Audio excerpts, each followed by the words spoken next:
The 2026 FIFA World Cup was supposed to be America's moment.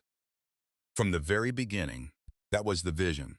When FIFA awarded the tournament to a joint bid from the United States, Canada, and Mexico, there was little doubt about which nation would dominate the spotlight. The United States would host 78 of the tournament's 104 matches, including both semifinals and the final. It would provide the biggest stadiums, the largest television audience, and the most lucrative commercial market the sport has ever seen. On paper, it looked simple. Canada and Mexico would play important supporting roles. America would be the star. But football has never cared much about what happens on paper. Because football follows emotion, and emotion has a habit of rewriting the script. As the countdown to kickoff continues, something unexpected is happening. The conversation surrounding World Cup 2026 is changing. What was once viewed as America's tournament is slowly becoming something much bigger. Canada and Mexico are emerging as central characters in the story, capturing the imagination of football supporters around the globe. And it all started with one crucial decision. Every World Cup begins with a moment, a single image that introduces the tournament to billions of people around the world. The first stadium, the first anthem, the first roar of the crowd, the first glimpse of what the tournament will become. In 2026, that moment belongs to Mexico. Not New York, not Los Angeles, not Dallas, Mexico City. The legendary Estadio Azteca will host the opening match, becoming the first stadium in football history to host matches at 3 different men's World Cups. This is not just another stadium. This is where Pelé completed his World Cup triumph in 1970. This is where Diego Maradona delivered both the hand of God and the goal of the century in 1986. This is football history. When nearly 90,000 supporters fill the stadium, the atmosphere will be impossible to ignore. It will not be created by advertising campaigns or television production. It will be created by generations of football passion. And for billions of viewers watching across the globe, their very first memory of the 2026 World Cup will not come from the United States. It will come from Mexico. And that matters, because first impressions often become lasting memories. But Mexico is only one part of the story. Canada is quietly creating a story of its own. For the first time in history, Canada will host matches at a men's FIFA World Cup.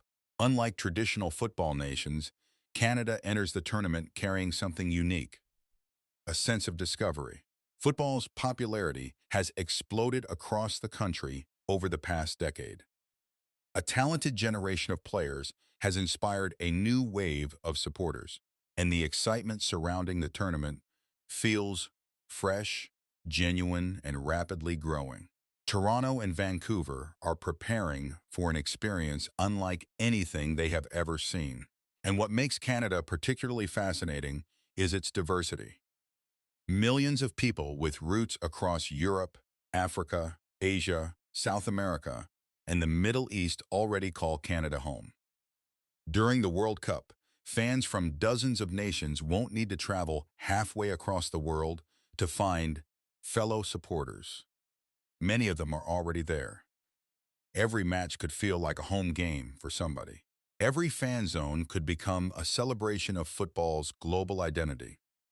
Unlike established football powers, Canada is not carrying the weight of expectation.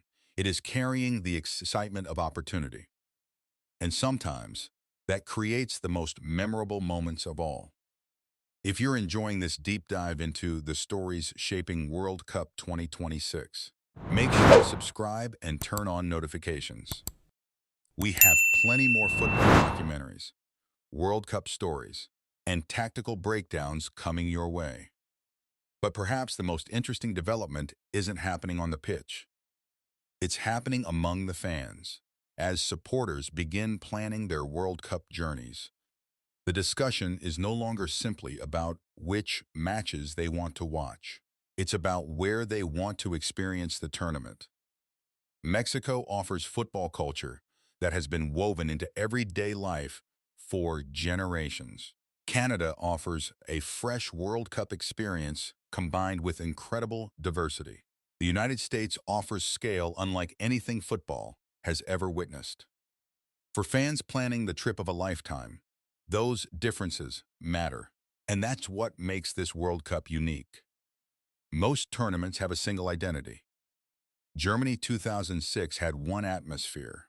South Africa 2010 had one atmosphere. Brazil 2014 had one atmosphere. Qatar 2022 had one atmosphere. But World Cup 2026 may feel like three different tournaments happening simultaneously. Mexico represents football's rich heritage. Canada represents football's future. The United States represents spectacle on an unprecedented scale. Three nations, three cultures, three completely different football experiences. And that diversity could become one of the tournament's greatest strengths. Yet it also creates a challenge, because by almost every measurable statistic, the United States remains the center of the competition. It hosts the majority of matches. It hosts most of the knockout rounds. And it hosts the final. Yet football history teaches us something important. The moments that define World Cups are rarely the moments organizers plan. Nobody predicted Maradona's magic in 1986. Nobody predicted South Korea's remarkable run in 2002. Nobody predicted Morocco becoming the first African nation to reach a World Cup semifinal in 2022. The stories that endure are the stories that connect emotionally. That is why Canada and Mexico have become such important parts of the conversation. Mexico represents football's past. Canada represents football's future. And both narratives resonate immediately with supporters. Meanwhile, the United States faces a different challenge. Expectations. Hosting the majority of matches means carrying the majority of scrutiny. Every attendance figure, every atmosphere comparison, every discussion about ticket prices, transportation, and fan experiences. Everything will be analyzed. Everything will be compared. And fairly or unfairly, many people will ask the same question. Did America truly become the heart of the World Cup? Because football's greatest asset has never been money. It has never been sponsorship deals. It has never been stadium capacity. It has always been atmosphere. The roar after a goal, the tension before a penalty, the tears after elimination, the feeling that an entire nation is living every second of a match together. Mexico already possesses that football culture. Canada is discovering it at exactly the right moment. And the United States has the opportunity to showcase it on a scale never seen before. As kickoff approaches, one question becomes increasingly important. Which nation will create the memories that define the tournament? The United States will host the final. That much is certain. But football does not automatically remember where the final was played. Football remembers moments. Mexico may own the opening moment. Canada may create one of the tournament's most emotional stories. And America may deliver the biggest spectacle football has ever seen. Together, all three nations have the opportunity to create something extraordinary. Before we reveal our final prediction, don't forget to subscribe and hit the like button. It helps the channel tremendously and ensures you never miss our upcoming World Cup coverage. Years from now, fans won't remember scheduling charts. They won't remember hosting agreements. They won't remember spreadsheets. They will remember feelings. They will remember the cities that felt alive. They will remember the stadiums that shook. They will remember the places where football truly lived. The 2026 World Cup was supposed to belong to America. Instead, It is becoming something far more interesting. A tournament shared by three nations, three cultures, and three different visions of football. And that may be exactly like what makes World Cup 2026 unforgettable.